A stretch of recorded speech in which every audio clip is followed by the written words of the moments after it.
We're now going to begin part one, or hour one, of the lectures on the application of neurophysiological measures in neuroaudiology diagnosis.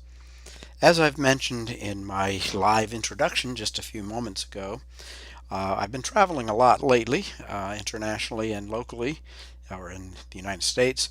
And along the way, of course, you pick up viruses and colds. So my voice isn't quite the way it should be. I've just returned from a long trip from the East Coast to the West Coast in the United States to review a new Doctor of Audiology program that's being planned. And so my voice may give out once or twice, but I've got a glass of water nearby and that should take care of the problems. As I mentioned in my live introduction, I have, of course, an email address, but also a website, and I encourage you to go to the website if you want to know more about this topic or any other topic. You're welcome to download anything that you wish. And of course, you can always email me if you'd like a reprint or you have a question. So let's get on with the first slide.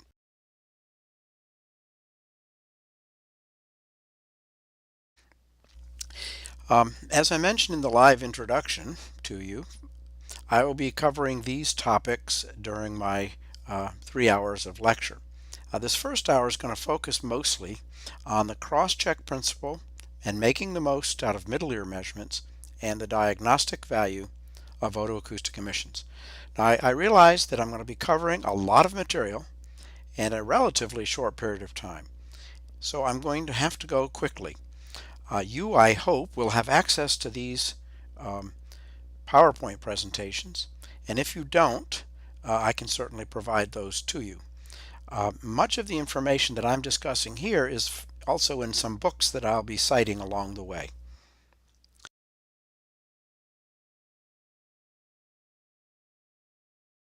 Now, I spoke at another Ishicon conference recently in the last few years, live. I was um, here in the United States and everybody else was in India, and I covered the topic of the cross-check principle in more detail in that lecture. But let me just briefly outline that now.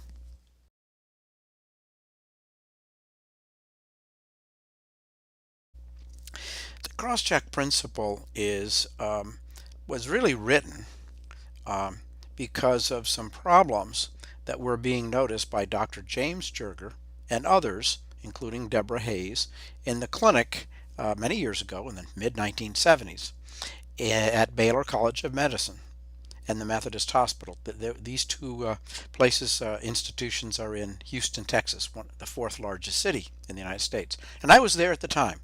I got there in 1973, following I got my master's degree in 1973 in speech pathology. Then I went to Houston from Northwestern University, where I earned the master's degree, and I became an audiologist there. I became just enamored, fell in love with audiology. I took the necessary courses to become certified in audiology, and of course, then I went on for my PhD. In any event, I was right there when these cases were being seen. And to be honest with you, there were some serious mistakes being made at other clinics. So patients would come into the clinic at Baylor College of Medicine with misdiagnoses. Sometimes somebody thought that they had more hearing loss than they really had, or maybe they had a sensory neural loss when they had a conductive loss, or vice versa. Sometimes the diagnoses were very delayed, and I mean by years. Sometimes children didn't get into the clinic, children with hearing loss, until they were school age. It's horrible. Sometimes there was just no diagnosis, failure to diagnose, failed to realize there was a hearing loss. And in all these cases, there was mismanagement. If you want a copy, excuse me, a copy of this original cross-check principle article written in 1976, I would be happy to provide it to you. You can probably find it elsewhere on the internet. Now, I emphasize in the title of this slide that although the cross-check principle is written for pediatric audiology, it really applies to all of audiology.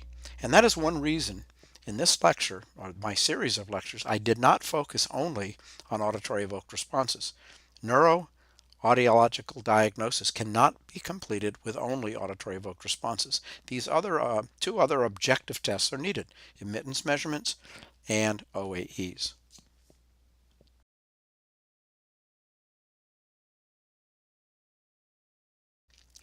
Here's a picture of James Jerger on the left and Deborah Hayes. Both are alive and well. Dr. Jerger's finally retired. He's in Portland, Oregon with his wife Susan Jerger, where their son lives. He's a lawyer. And Deborah Hayes is in Colorado, where she's still very active in the field and at Children's Hospital of Colorado.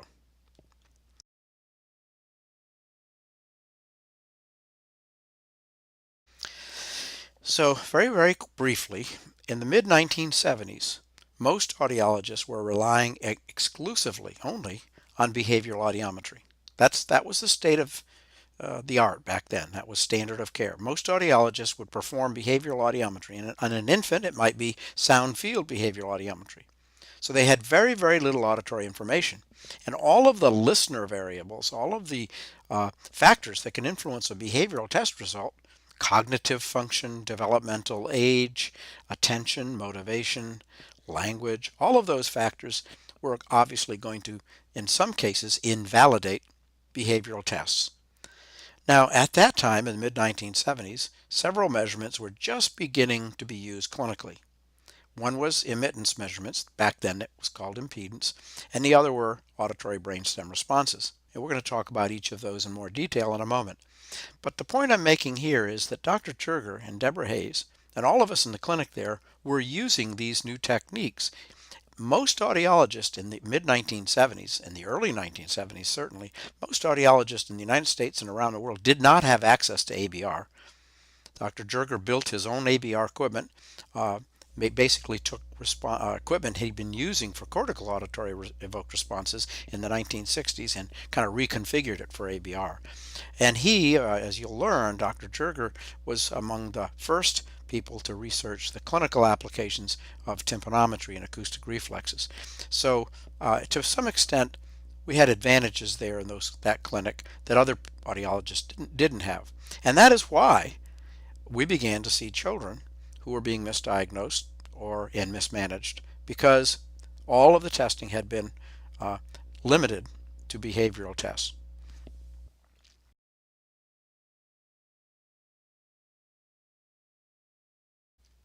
Now, the essence of the cross-check principle is you can't trust any one test result.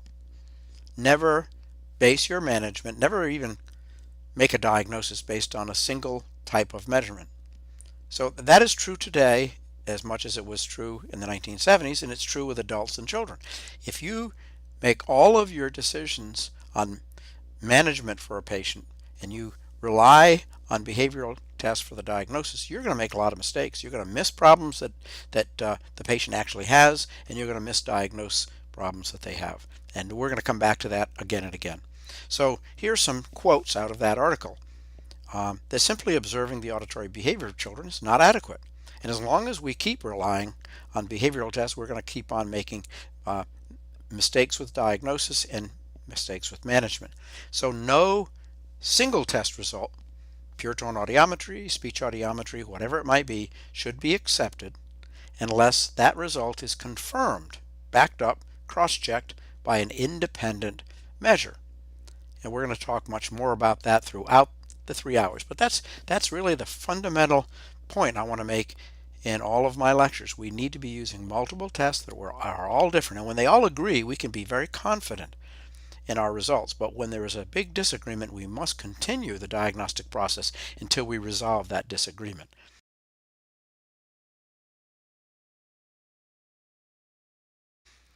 Nowadays, for more than 40 years after the original cross-check principle article in 1976, we have a very extensive test battery. Once we get a new procedure, we should never stop using the old procedures. We should just increase our test battery because it becomes more and more powerful. So we still have behavioral audiometry, which we always attempt, and very often we're successful. We have OAEs now. We have oral immittance measurements, including acoustic reflexes. I'm going to emphasize those. We have ABR, not just for air and bone conduction clicks, as we did back in the 70s, but now we have tone bursts. We even have new stimuli called chirps. And we have the ASSR, which plays a distinct role in cross-checking or verifying the results of behavioral tests and ABR. And we have electrocochleography, we have cortical evoked responses, and we should use any and all of these procedures whenever we have a patient that requires them.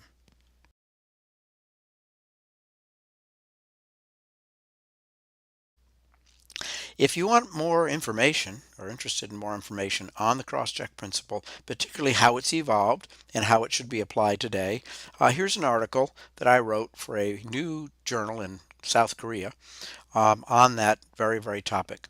And you're welcome to download it from my website. If you can't locate it somehow, then just email me and I'll send you a copy.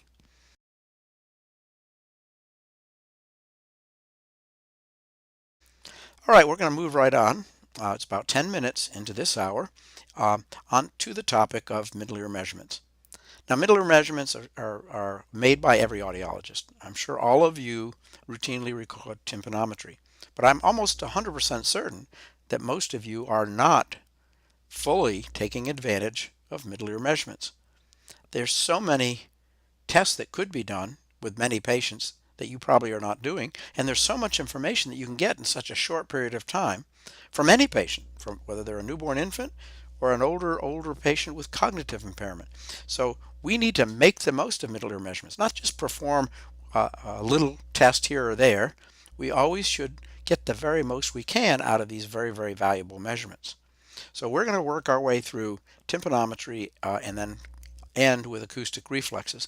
And I truly hope after this lecture and after thinking about it, maybe doing some additional readings, that you will modify your protocol. You'll expand your protocol, and you'll always, in every patient, at least the first time you evaluate them, no matter what their age, no matter what their status, whether they're alert or whether they're difficult to test, I hope you always utilize the information in this lecture, including the measurement of acoustic reflexes.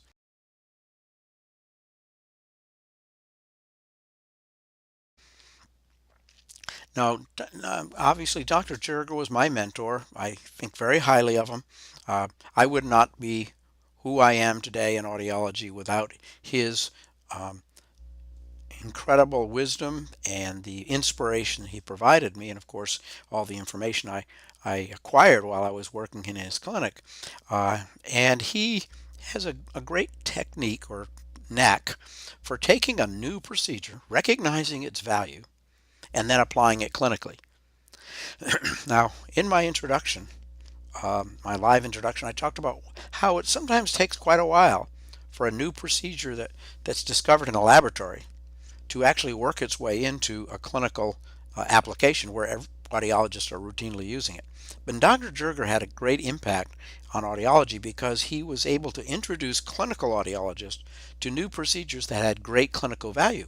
And without his efforts, who knows what would have happened with impedance audiometry or immittance audiometry. It certainly would not have been utilized clinically as early as it was. So it's a long story, and I'm not going to go into it, but Dr. Jerger came across some equipment for measuring tympanometry and acoustic reflexes back in the late 1960s. He recognized the clinical value of these measurements immediately. He started applying this new equipment with the big clinical population that was there at the Methodist Hospital in Houston, Texas, and within a year or so, he had an article describing the results for hundreds and hundreds of patients. And this is the actual article published in 1970, Clinical Experience with Impedance Audiometry. Again, if you want copies of these, I'd be happy to send them to you, although you might find them on the internet.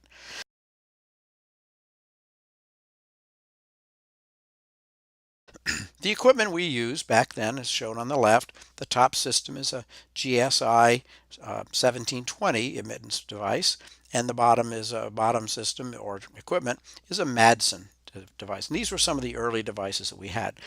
Now, the book on the right was published in 1975. I'm doing this lecture in my study in my home in St. Augustine, Florida, and this book is right behind me in my bookshelf in my study, autographed by Dr. Jerger. By the time you get a book on a topic or a new procedure in audiology, it's pretty much established. You can be sure that it's going to be part of our routine clinical test battery. And so this book really brought to everyone's attention that this new technique was incredibly valuable.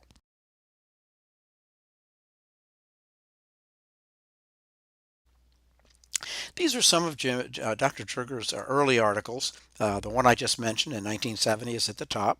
And then immediately after that, almost every year, sometimes more than one time a year, there'd be another article describing more detailed clinical findings. So this is a very exciting time to be in the clinic. He would pass these reprints out as soon as they were published. We'd all devour them, read them quickly, because we were actually collecting the data and seeing these patients that he was describing in these articles. And these articles, are really laid the groundwork for admittance measurements as a clinical procedure. You've got to have evidence-based evidence in support of what we do clinically. So this is basically the evolution of best practices in audiology, using a new technique, in this case impedance or admittance measurements, based on the research findings that Dr. Jerger was reporting.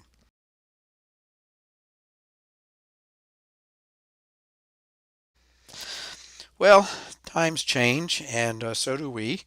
Here's what I look like. I'm on the right there, as you're looking at the photograph. In 1975, my hair is a little longer.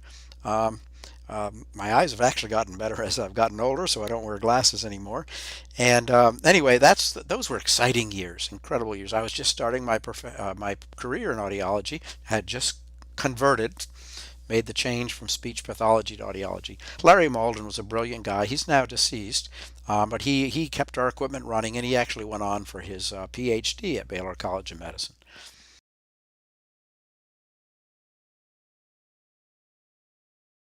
Well, I got so interested in this new technique, that's pretty much all I did. But in that transition from being a speech pathologist to an audiologist, I spent half of my days every morning in the clinic, and all I would measure was admittance measurements. I'd record tympanometry and acoustic reflexes. That's all I did. And I became I became convinced that this was an incredible new technique for measuring auditory function. Not a test of hearing, but boy, you could get information from these techniques you couldn't get from any other auditory test, and that is still true.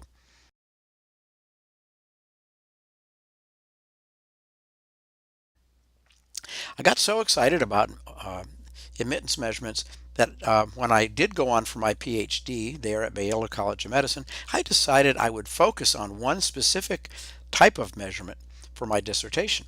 I decided I would look closely at the value of acoustic reflexes, but not just acoustic reflexes, acoustic reflex amplitude, the size of the acoustic reflex as intensity is increased. And I would look at that in a series of older patients, patients over the age of 60. Nowadays, of course, I wouldn't necessarily call them older, since I'm over that age myself, but at the time they seemed very old. And I measured every aspect of auditory function I could in these patients. I basically applied the cross-check principle that I'm describing to you. I measured, of course, pure tone audiometry, speech audiometry, auditory processing, and admittance measurements. Now, back then we didn't have OAEs. They were just being discovered at that time, obviously, but we didn't even know that. They weren't in the clinic yet. So this is my dissertation, and that's it really gave me a tremendous appreciation for the value of acoustic reflexes clinically. And as I said, most audiologists just aren't utilizing them as much as they could.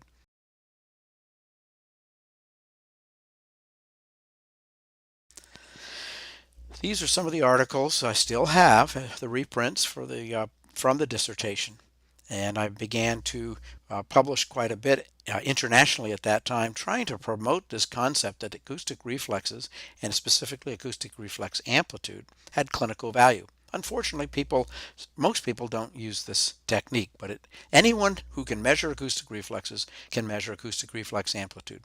And I'll come back to this later in the lecture, just to show you how you could utilize acoustic reflex amplitude in your clinical assessment of children and adults. And remember, these were all older adults, so acoustic reflexes aren't just for infants and young children.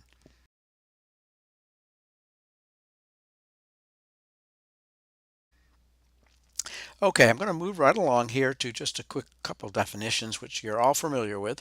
The term immittance, you won't find it in the dictionary, and it's always identified as incorrect by spell check.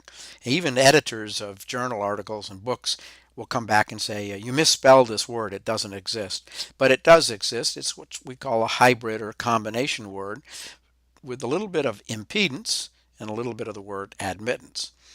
So whether you're really recording immittance, or if whether you're really recording impedance, which is the opposition to energy flow through the middle ear, or you're really recording admittance, which is just the reciprocal, the ease of energy flow through the middle ear. If you use the term immittance, you're actually accurately describing what you're doing.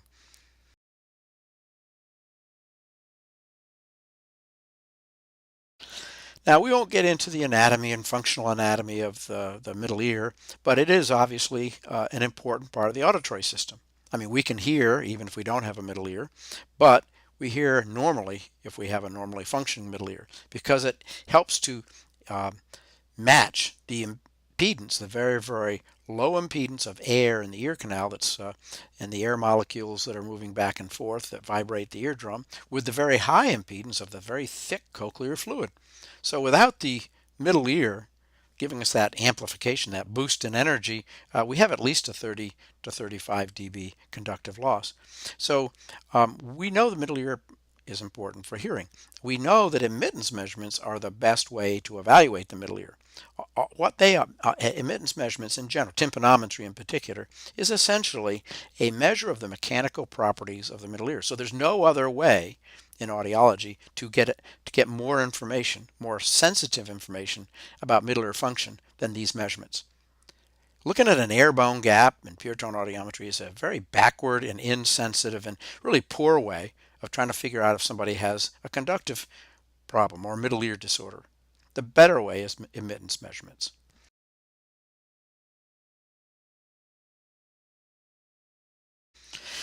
Now, modern equipment, and I'm not promoting any one equipment company, but I just happen to have some slides here of this system.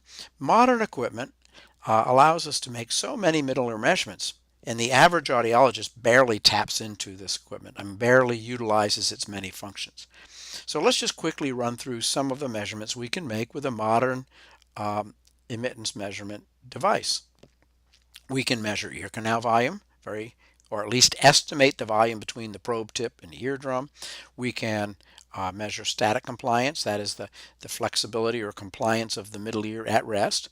And we can, of course, change air pressure in the ear canal and then monitor or measure compliance of the middle ear as we change the air pressure, and that's tympanometry. We can do that for different probe tones.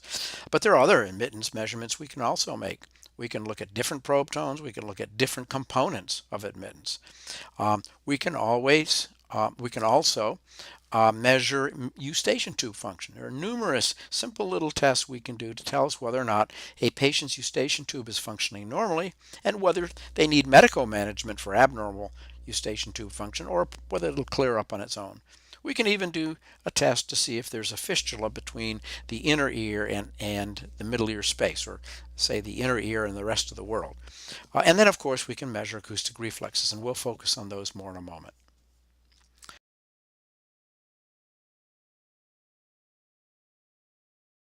Now, most audiologists will record a single component admittance. They don't look at the subcomponents, susceptance or conductance, and they'll usually do that for a low frequency probe tone. And very often that's all you need.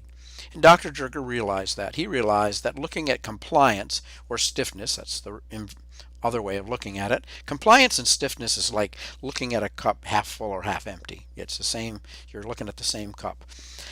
But Dr. Jerger realized that by using a low frequency probe tone, you're going to get the information you need on the vast majority of patients. And that's because most middle ear problems will affect the stiffness or the compliance of the middle ear. And they'll usually do that for the low frequencies. So the types of tympanograms that you're all familiar with, type A, type B, type C, type AS, the shallow, and type AD, the deep, all are derived from that one component low frequency strategy.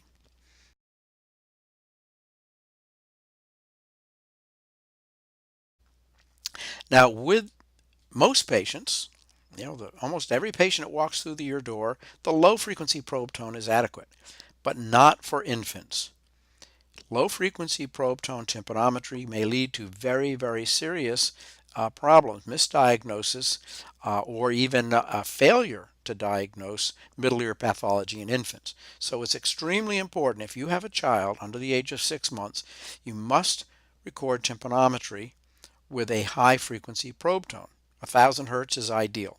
Fortunately, and that's well identified here in the Joint Committee on Infant Hearing guidelines for how to evaluate children or infants birth to 6 months. Fortunately, most new pieces of equipment, modern pieces, do have high frequency probe tone. So that's something you need to really remember. Never use only a low frequency probe tone with infants. Now, I always use the low frequency plus the high frequency because the low frequency probe tone will actually give you an accurate measure of ear canal volume, whereas the high frequency probe tone will give you an accurate measurement of middle ear function.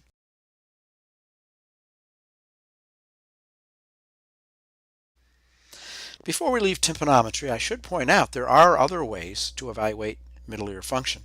And one is a relatively new technique called wideband reflectance or absorbance. Just like we have uh, impedance and we have admittance, so those are inverse or reciprocal. We have reflectance or absorbance. So absorbance is how much energy gets through the middle ear. Reflectance is how much energy is not getting through the middle ear and being reflected back to the probe. And it's a totally different way of measuring middle ear function. Now, not every piece of equipment allows you to do this, but more and more devices are coming along that allow you to measure wideband reflectance or absorbance.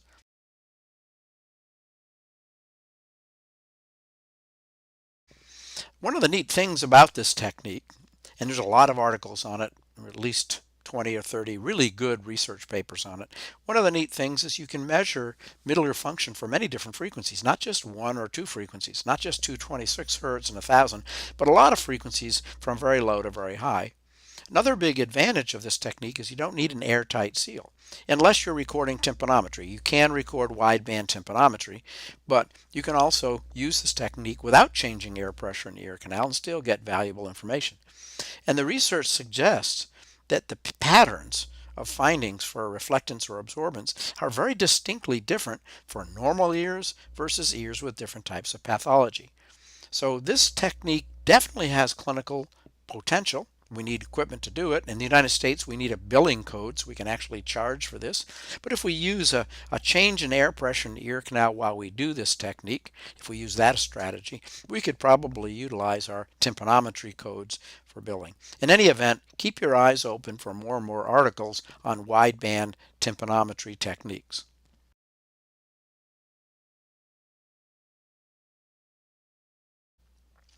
Now let's spend the rest of this part of the lecture, the immittance lecture, on acoustic reflexes, and then we'll go right on to OAEs. Acoustic reflexes have been recognized since the 1920s. It's possible if you're looking in the middle ear with a microscope, particularly if you have access to the middle ear, to actually see the acoustic reflex contract. You can see the stapedius muscle change its length. So that's been done for many, many years. And by the time we got into the 1970s and the 1960s, there was equipment for actually recording acoustic reflexes. And people immediately started to utilize acoustic reflex measurement in different clinical populations. For example, in the detection of persons with eighth nerve disorders, such as a tumor on the auditory nerve. Also in the early 1970s, some Germans, and then finally, then right after that, Jim Jerger, showed that you can actually determine whether someone's cochlea is normal or abnormal based on the acoustic reflex. And we're going to come back to that. That's probably one of the most important applications of acoustic reflex measurements. Objective confirmation that there is a cochlear hearing loss in an infant or a young child or anyone who can't cooperate. And there are numerous studies showing you can actually record acoustic reflexes in neonates, newborn infants, just like you do in adults and older children.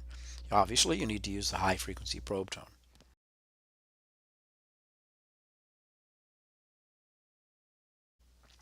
Now, time does not permit detailed discussion of the middle ear muscles, but we know there are two of them.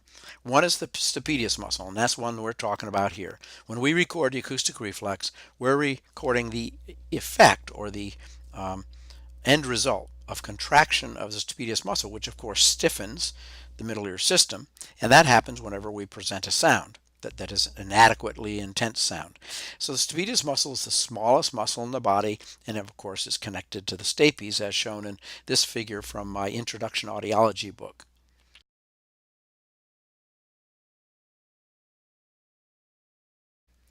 The stapedius muscle is innervated, of course, by the facial nerve. And if you stimulate one ear with sound, both acoustic reflexes occur on both sides. I mean, the stapedius muscle contracts on both sides. So this is called a consensual response. Now, there are other ways of eliciting the reflex. It doesn't have to be an acoustic reflex. It could be an electrical reflex, a tactile reflex, and some people can actually voluntarily create a contraction of the stapedius muscle.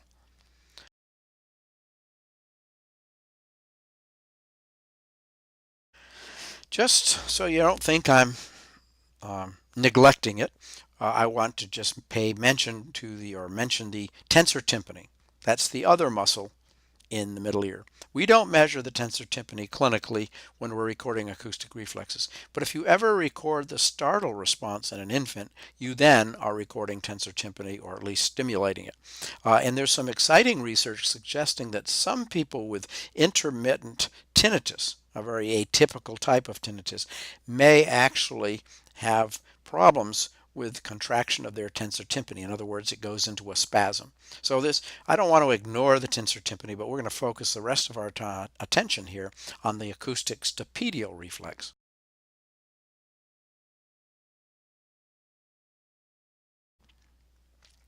I wish I had time to go into this diagram in more detail. I first diagrammed this back in the 70s based on work done by Dr. Eric Borg, who was in Sweden at the time. He's still alive, but he's retired now.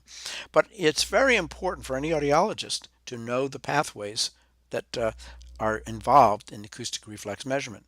We always involve the middle ear, the cochlea, the auditory nerve, several neurons in centers in the brainstem, and of course the facial nerve.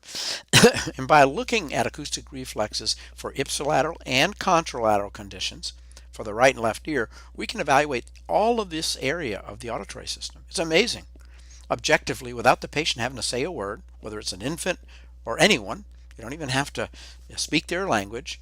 They can be totally not paying any attention to the test. We can evaluate this entire region of the auditory system, and we can do it more sensitively with more accuracy than we can do with pretty much any other test.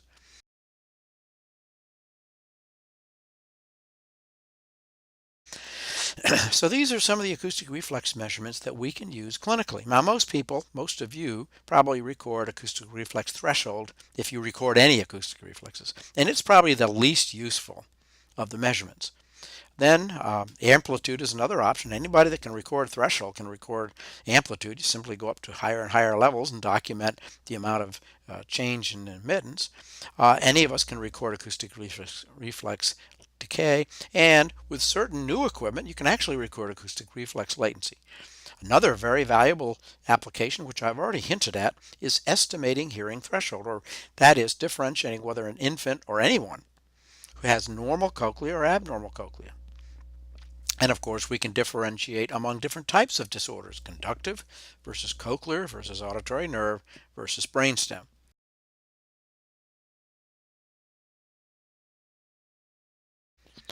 Well, the acoustic reflex threshold, there's nothing wrong with it, although it's a very simple measure. It's not really a threshold. It's the minimum response or minimum intensity level that produces contraction of the stapedius reflex. Very quick, very easy to record, and modern equipment actually even tells you when there's an acoustic reflex threshold there, which is usually a change in immittance or admittance of a small amount, usually 0.02 millimos. So it's a simple measurement to make.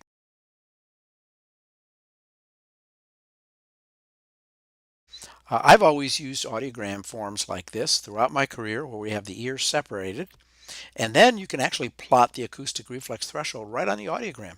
So you can see on the left ear side, down around 80 dB, there's a little box. Well, that's the ipsilateral acoustic reflex threshold for the left ear. That was the only one in this patient.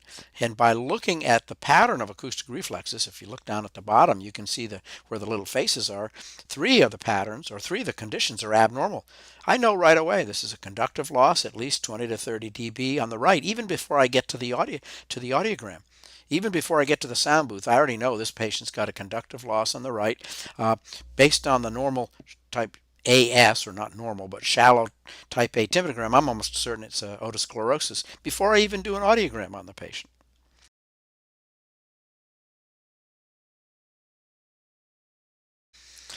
Acoustic reflex amplitude, well, of course, that's near and dear to my heart.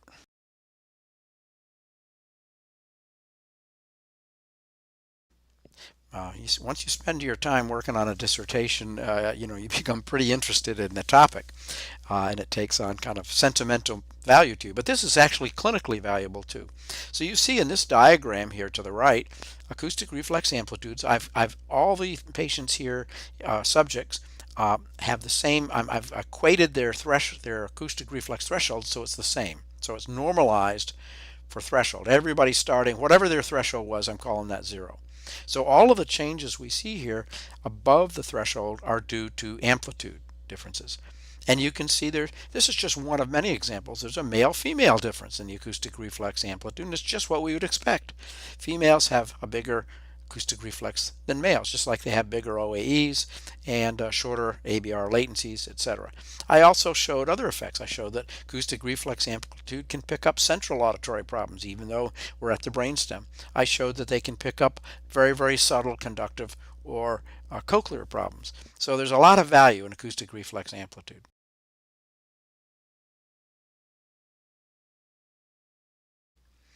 Reflex decay, I think you're familiar with.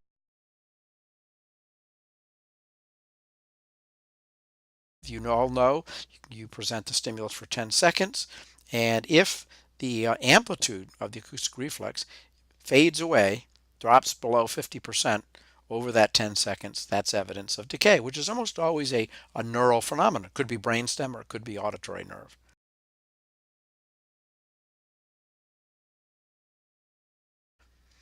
Now, latency.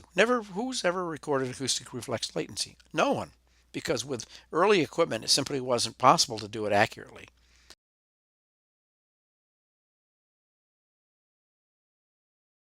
There was an article back in 1974 of acoustic reflex latency, but with these old analog devices, there was so much time delay in the response of the device to the stimulus, that's called time constant. It was impossible to get really accurate measurements from patients. So there is some literature on acoustic reflex latency, but it's a little hard to interpret it because the results were being contaminated by time delays with the equipment that was used to record them.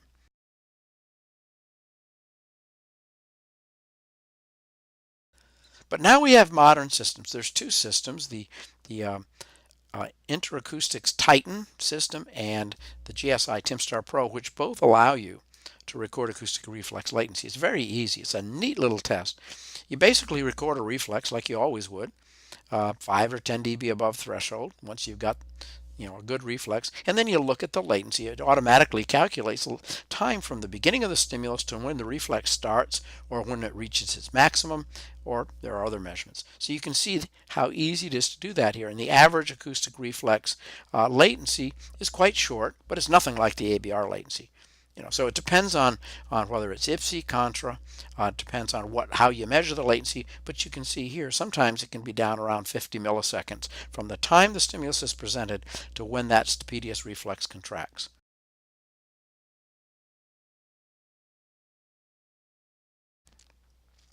Now, one of the most exciting applications of acoustic reflexes, in my opinion, and one of the most useful clinically, is to estimate hearing thresholds, or not so much to try to estimate precisely the threshold, but to determine whether the cochlea is probably normal or the cochlea is probably abnormal. And that's very useful in young children. It's useful in people who don't volunteer a valid audiogram, people with a false hearing loss. There's so many applications of this approach.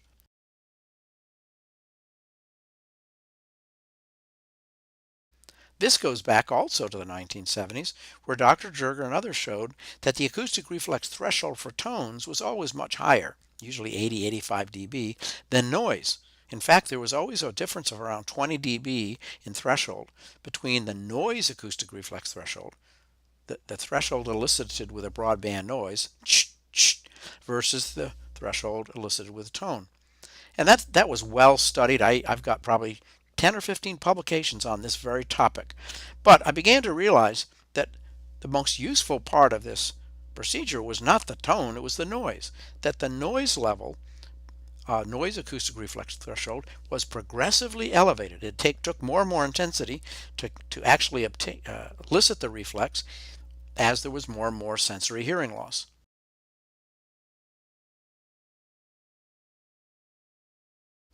And so back in the early 1980s, I actually published an article, the first of several articles, on this technique in infants and young children, and really people of any age. And here's the reference to that article. I'd be happy to send it to you if you're interested.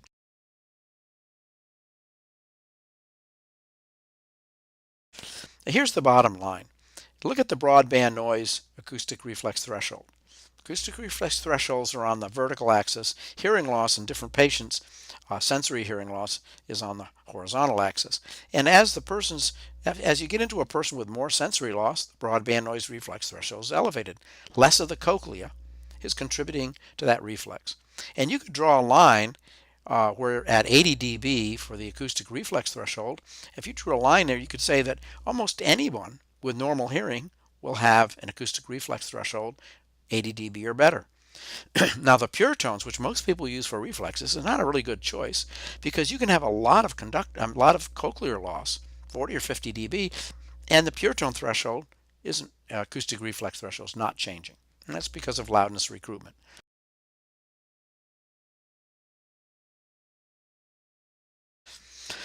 Now, I'm not the only one to do research in this area. A few other people have, and this is a study from Australia showing that every infant with normal hearing and normal cochlea has normal acoustic reflexes.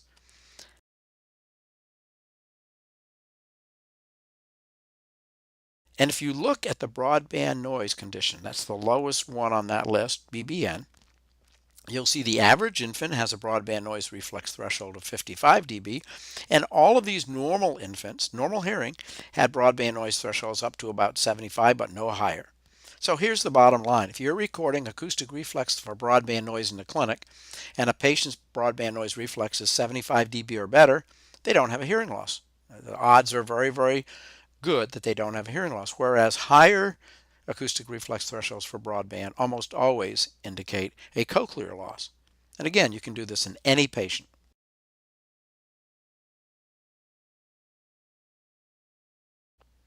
All right, we're wrapping up our immittance measurements. I use the acoustic reflex threshold for broadband noise in so many ways. One is as a cross-check for normal hearing sensitivity or possibility of a cochlear loss in an infant, but also as a quick and very, very confident, accurate way to determine whether a patient has a false hearing loss. If they have an abnormal audiogram, but they've got perfectly normal broadband noise thresholds and maybe normal OAEs, you can be almost certain that's not a real cochlear loss.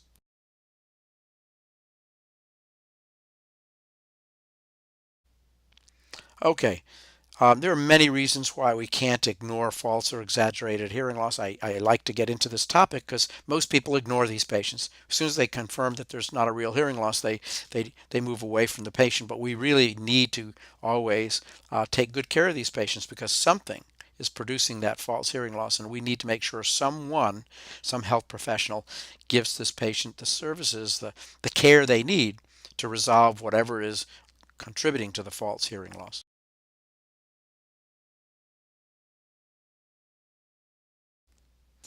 Okay, so we've got many applications for acoustic reflexes. I encourage you all to use them regularly and you won't be disappointed.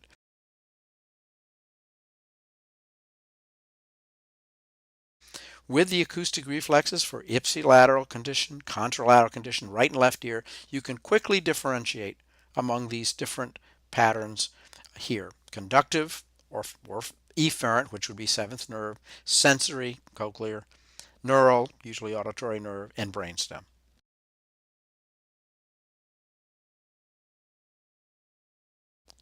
Okay, we're going to move right on now to a diagnosis of auditory neuropathy spectrum with disorder with acoustic reflex. Just another simple application for acoustic reflexes. This will only take a second.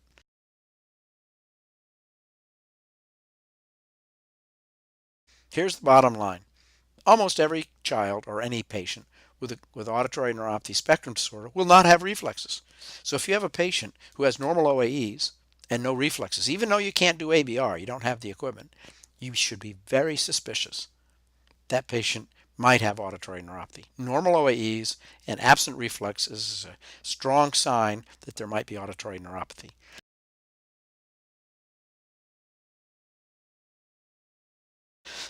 Okay, we've wrapped up our measurements, our discussion rather, of oral emittance measurements, tympanometry, and reflexes.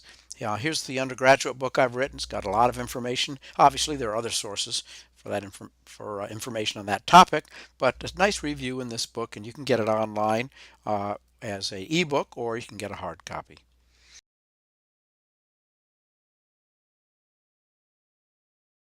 All right, we're going to move right on and finish up the hour by discussing OAEs.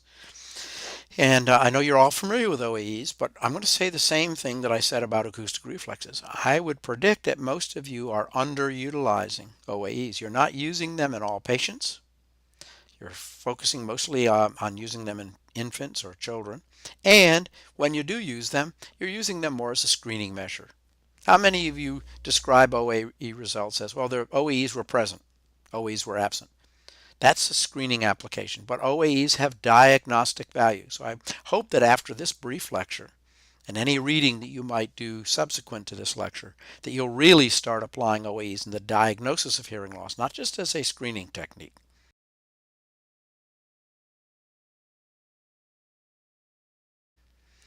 Now, the Joint Committee on Infant Hearing, I keep coming back to that. That kind of is the clinical practice guideline. It is the clinical practice guideline for evaluating hearing in infants. And again, focusing on the birth to 6 months, which we have here, you can see the protocol that must be used for these children. All of these, this is the cross-check principle right here. All of these strategies, all of this information should be taken into account in diagnosing infant hearing loss, not just ABR, not just OAEs, but all of these techniques. Now, some of them are not always used. The supplemental procedures may or may not need to be used, but tympanometry, acoustic reflexes, I should say OAEs, ABR, and behavioral assessment are all essential. So OAEs are a mandatory component in the test battery for evaluating infants, and I would say any child.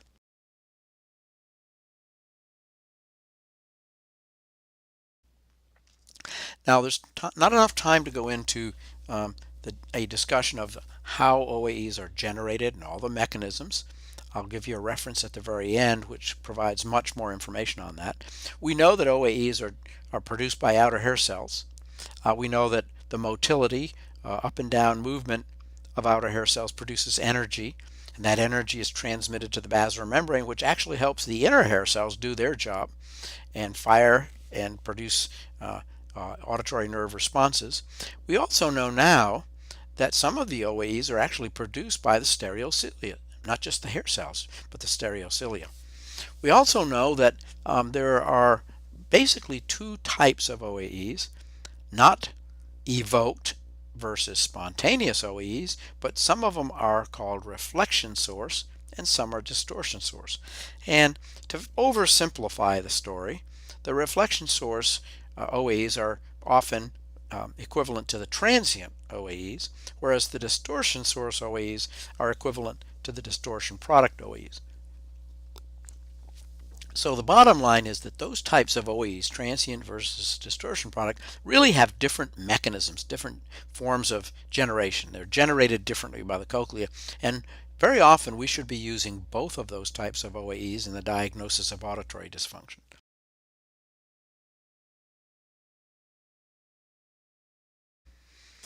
Now, although the outer hair cells produce the OAEs, other parts of the cochlea and other parts of the ear are very, very important. The stereocilia, as I said, are critical. The tectorial membrane obviously plays an important role. That's how the energy gets to the OAEs from the middle ear. The basilar membrane mechanics will influence, not the tectorial membrane, I'm sorry, is important because the tallest stereocilia of the outer hair cells actually are embedded in the tectorial membrane. So it's certainly important. If the tectorial membrane breaks away from the top of the outer hair cells, perhaps in a patient with head injury and a concussion, then OAEs will be abnormal. Basilar membrane mechanics, of course, are important. Without the energy from the stria vascularis, without the endocochlear potential that's produced there, perhaps because of reduction in oxygen or blood to the cochlea, we won't have any OAEs. And even the middle ear will play a role in the measurement of OAEs. We don't generate the OAEs from the middle ear, but we have to have an intact middle ear to get the stimulus to the cochlea and to get the OAE back out from the cochlea to the external ear canal. And of course, the external ear canal itself is important because that's where we record the OAE. So we need to make sure there's no debris or excess of cerumen in the external ear canal, and even the acoustics of the external ear canal might affect certain types of OAEs, such as the distortion product.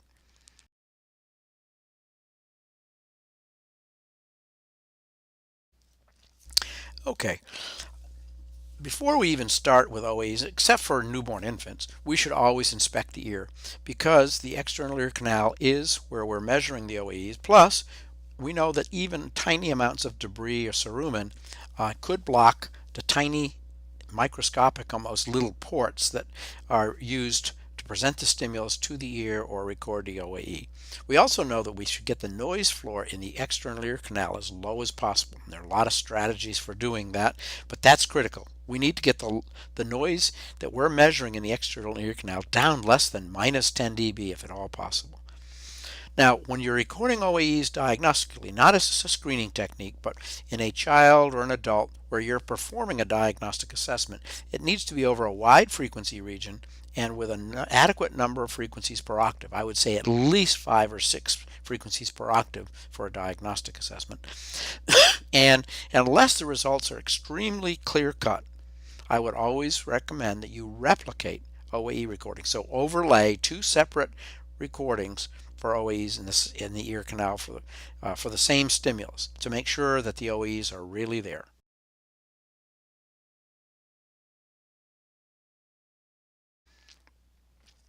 There are a lot of factors that influence other test results like behavioral audiometry, but they have no influence whatsoever on OAEs, and that's good. So the listener variables shown at the bottom of this slide, motivation, cognitive status, language abilities, those are just 3 of them.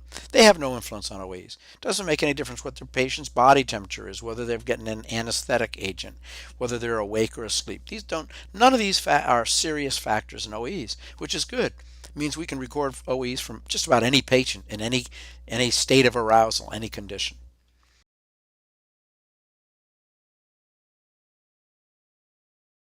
Now, there are some factors that we always do need to take into account. Um, how well the probe is fit into the ear canal, how deeply it's fit. That'll very important for determining whether we get the right stimulus intensity and whether we can keep the noise levels low. I've already mentioned ear canal status. Noise is critical, both ambient noise, sound in the test environment, the room, and physiologic noise, child moving, breathing, talking. Age will affect in young children OAEs, so we need to take that into account. OAEs are biggest in term infants at 40 weeks gestational age, and then they tend to get smaller through preschool years. But if we go into preterm infants, so you have a premature infant, then the OAEs are smaller than they will be in the term infant. Middle ear status, we've just talked about, is critical. And of course, the cochlear status is really what we're trying to measure. It can play a big role in the OAE findings.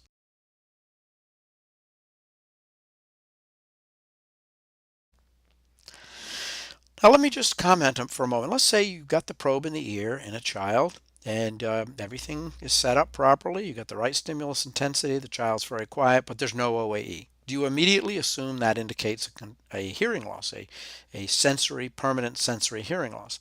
Not necessarily. 2 parts of the ear you need to rule out a problem in. You need to rule out problems in the external ear and the middle ear before you conclude that the absent OAE is due to cochlear damage. So how do you do that? Well, you examine the external ear canal, you examine the probe to make sure that there's no debris affecting the probe, and then of course you perform middle ear measurements if need be, or wideband reflectance absorbance to rule out middle ear dysfunction.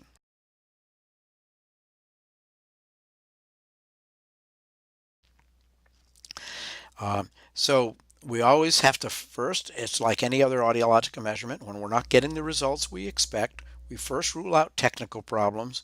We first rule out measurement problems that have nothing to do with pathology, and then we focus on pathological explanations.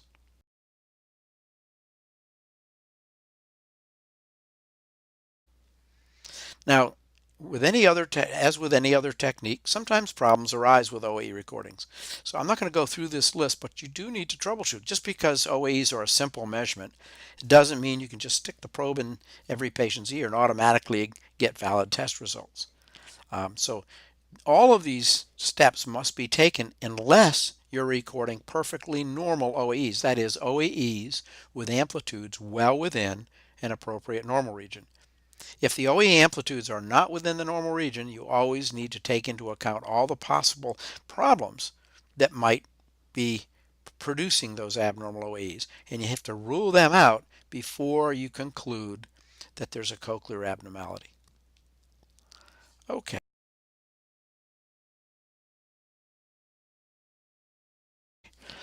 Now, as I mentioned at the beginning, many of you, I'm sure, based on my experience with audiologists worldwide, many of you tend to say, oh, this patient's OAEs were present. Oh, that patient had absent OAEs. And you don't go any further than that. That is a huge underutilization of the diagnostic power of OAEs. That would be like performing pure tone audiometry, but instead of describing the audiogram very, very precisely,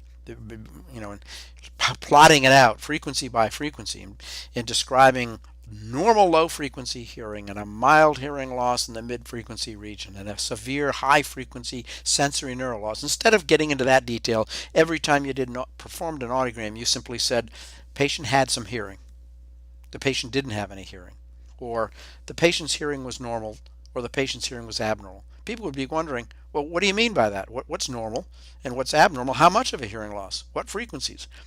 And so you need to have the same approach to OAEs. Describe them as either normal, which means the amplitude is well within the normal limits. As you can see in where it says normal in this slide, the symbols for the OAEs are falling within a range of normal. Or they are present, they're well above the noise floor by at least 60 dB, but they're below the normal limits. So present but abnormal is another possibility. And then the third is absent. The OAEs are not above the noise floor. The noise is adequately low and there's no OAE activity above the noise floor, at least not, it's within 6 dB of the noise floor. Now one patient, as you see here, may have all three combinations. So don't say normal or abnormal, but describe them more precisely. And of course, if you print out the information, most audiologists can then see, oh, well, actually, this patient did have normal OAEs in the low frequencies, and they didn't have any OAEs in the high frequencies. That would be consistent with some cochlear outer hair cell damage in the high frequencies.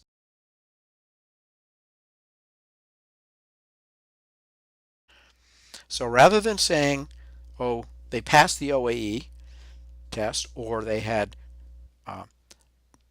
present OAEs, you say normal OAEs, present but abnormal, or absent. Because this patient with these DP OAEs, a lot of people would say, oh, they were present. Well, I would say they're very abnormal. The OAEs are never in the normal range. In fact, they're below 0 dB for all frequencies. And at some frequencies, up around 3,000 Hz, there's no OAEs. So there's far more diagnostic information in OAEs than most people utilize. So try to get in the habit of really getting the most out of this measurement you're making.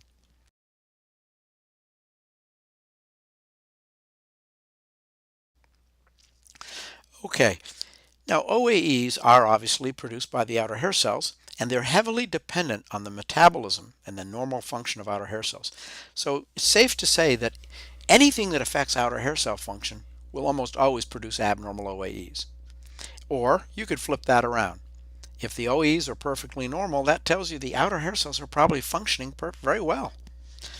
Now there's always a transition period where sometimes the outer hair cells actually look good, as you see in the outer hair cell to the left here, but they're not functioning well. And when the outer hair cells are structurally intact, but the OAEs are indicating some dysfunction, that's a valuable time for us to intervene. If I have a patient whose audiogram is reasonably normal, not even outside the normal range, and yet their OAEs are abnormal, I know I have a chance to preserve that patient's hearing if I manage them properly.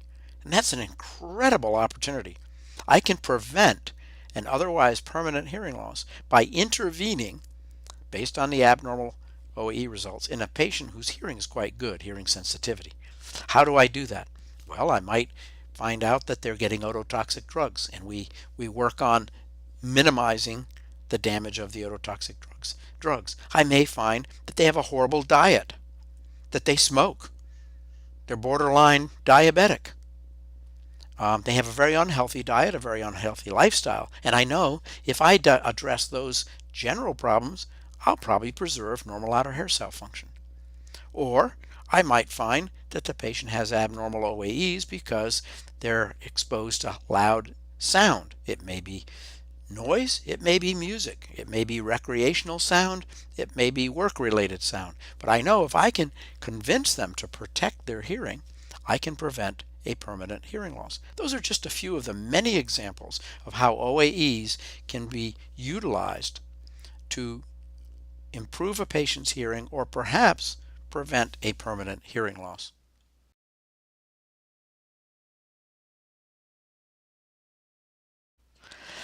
Now, another value of OAEs is that we record them without any involvement from the afferent nerves. In other words, the auditory nerve, the afferent auditory nerve, is not involved in OAEs.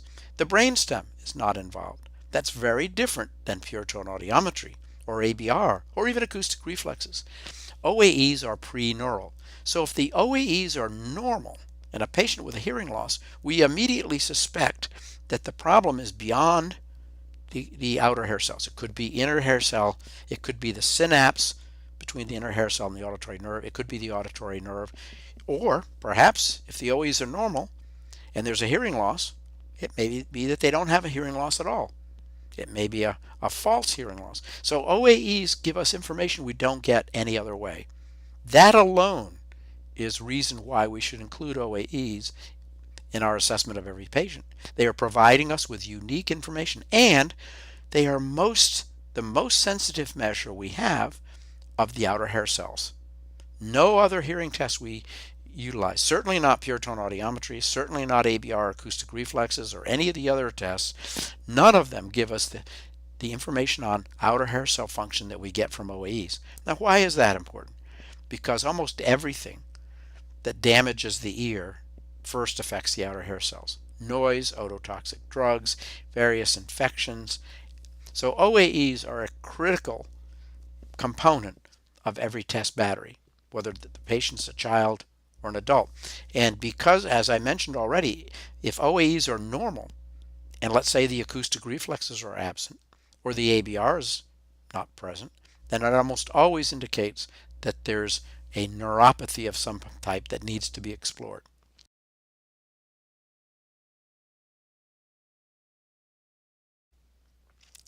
Of course, time does not, we're just about at the end of our hour here. Time does not permit a detailed review of all the applications of OAEs, but here are some of them. Obviously, in children, there are many. Diagnosing hearing loss, newborn hearing screening, monitoring ototoxic effects on the outer hair cells. OAEs are great for that. OAEs can be used for preschool screening. It's a wonderful technique for preschool screening and also for identifying, as I've mentioned, along with broadband noise acoustic reflex, the false or exaggerated hearing loss that we find in some patients.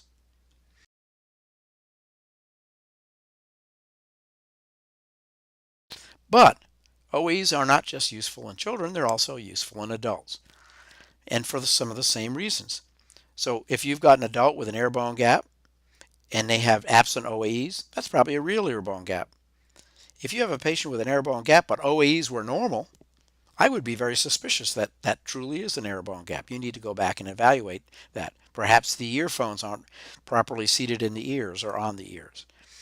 In anybody who's been around too much sound, whether it's pleasant sound like music, recreational sound like motor vehicles or going to a sports event, or industrial sound or shooting a rifle, if there's damage to the cochlea, the OAEs will be abnormal. If the OAEs are perfectly normal, amplitudes within the normal range, you don't have to worry about cochlear damage. So we can use OAE information to counsel patients to help them preserve their normal hearing. or at least protect whatever hearing they have. We've already mentioned malingering. We've already mentioned false hearing loss, but of course sometimes people are actually purposefully giving you the impression they have a hearing loss. They're seeking some type of compensation, financial or uh, gain or some other compensation, and those are truly malingerers. And so OAEs are very valuable in these patients because they're objective. Patient can't fake OAEs. And then you can see some of the other applications. I would never evaluate a patient for tinnitus and never counsel them without OAEs. Extremely valuable.